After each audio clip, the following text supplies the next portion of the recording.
Hi, this is Deacon Larry, and this is Renewed.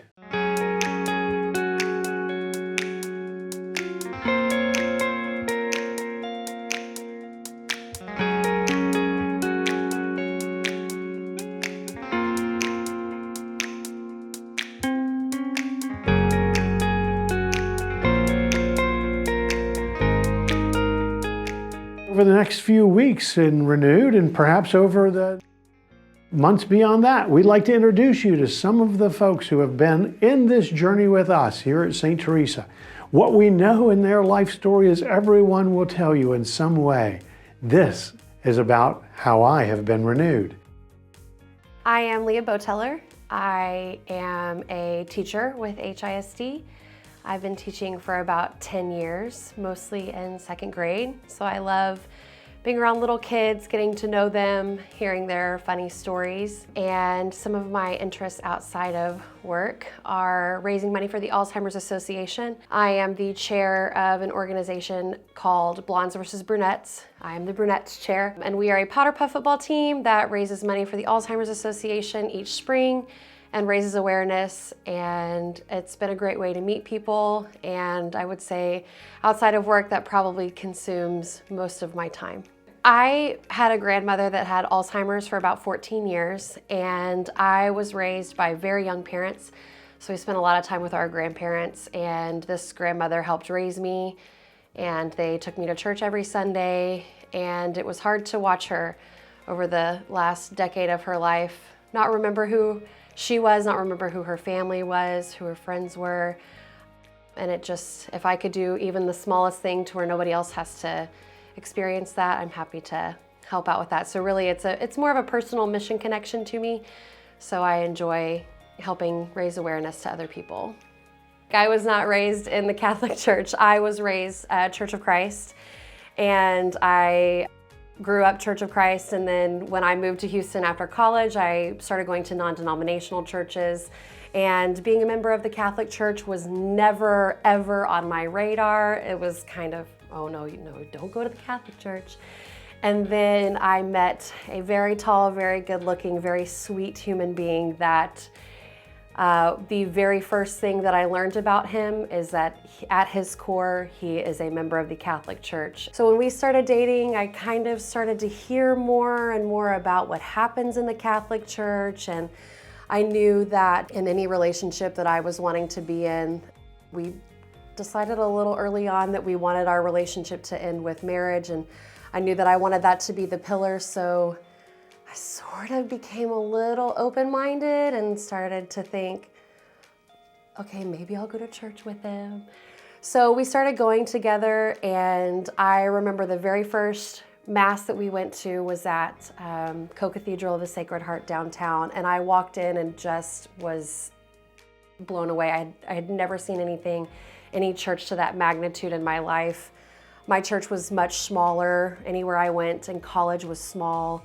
After college was a smaller church. We started attending St. Theresa with our friends, and I just had this feeling when I walked into St. Theresa for the first time that this really is a place where I could feel God, I could feel God's presence, and everybody just was so warm and so welcoming. So really it was a combination of my now fiance, and then just there was this little curiosity, this little voice in my ear that just got me to be a little bit more open-minded, and I went through the RCIA process here at St. Theresa, and that's sort of how it started.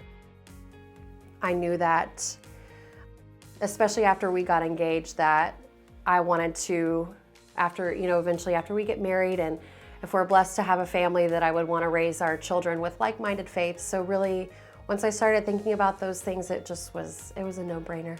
It was a very, very easy decision to make. During the Easter Vigil is when I received my confirmation and First Communion, and I had told myself, and I was making jokes with my RCIA group, that I was probably going to cry the entire time.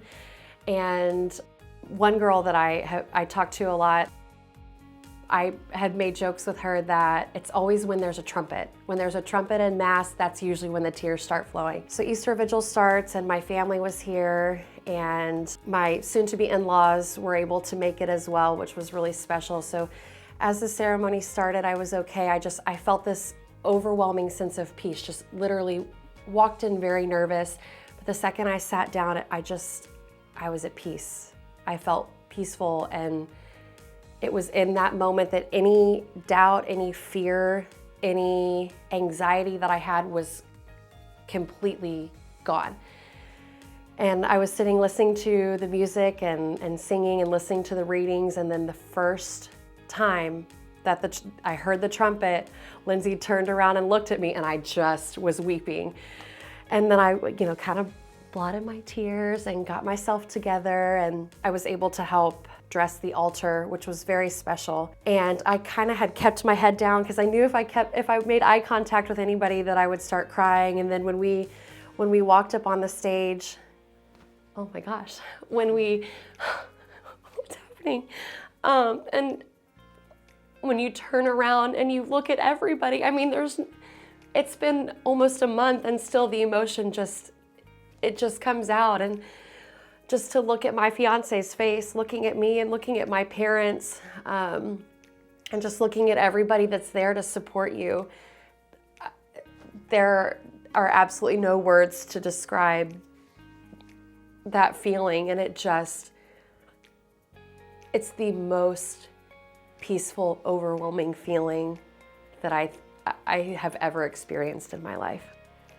The role that the Catholic Church has played in my life, especially over the last year, is I feel like a completely different person. I look at who I was a year ago and who I am right now sitting in this chair, and there are so many parts about this girl that I don't even recognize. It's a wonderful thing. I'm a calmer person, a more confident person in who I am. I'm excited about this journey. I'm excited about where I am. I'm excited about the next sacraments that are coming my way in just a few months. I'm open-minded and looking forward to what else the Catholic Church has in store for me in this journey.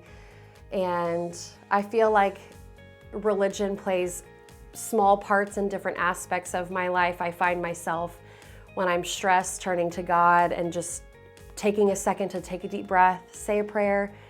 I wake up in the morning, thank God for this day, pray that God will use me in my classroom and my other relationships. And then, especially at the end of the day, that's more my wind down time, when I spend more time in prayer and just thanking God for the blessing of another day, and praying that God will restore and renew me as I sleep, and to wake up and do the same thing again. I feel more fulfilled now in my faith journey. When I started RCIA, I was a little hesitant. I think anyone who was not raised Catholic starts out a little hesitant.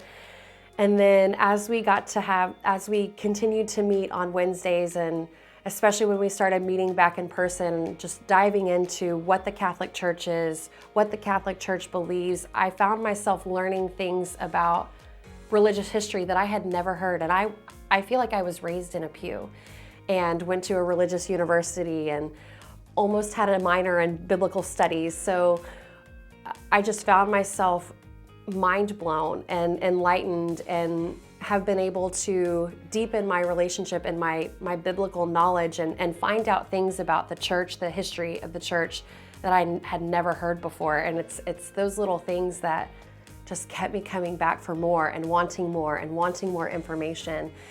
And one of my favorite things about St. Theresa and about who I've met here is whenever I do have a question, it's never anything that nobody's ever heard before. And I have to thank Deacon Dwight and Deacon Larry for answering all the questions that I have, especially Anne, and just no question is a silly question, and just the wealth of knowledge that they have, where I'm nervous to ask my question, but then I ask it and the answer's right there.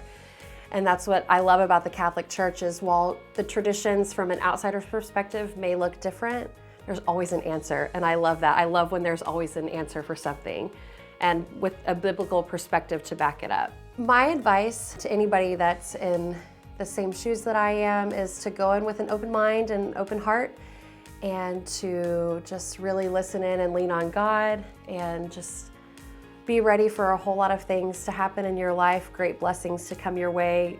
If anybody was looking to continue their faith journey at St. Theresa or start their faith journey at St. Theresa, I would say that's the best decision that you will ever make. Everybody that we've met, everybody that I have met has been so gracious and so kind and so welcoming. And I would just say, dive in, get connected, make friends with people around you, make friends with, talk to the people that are around you en masse, and just enjoy it, because it's a tremendous blessing.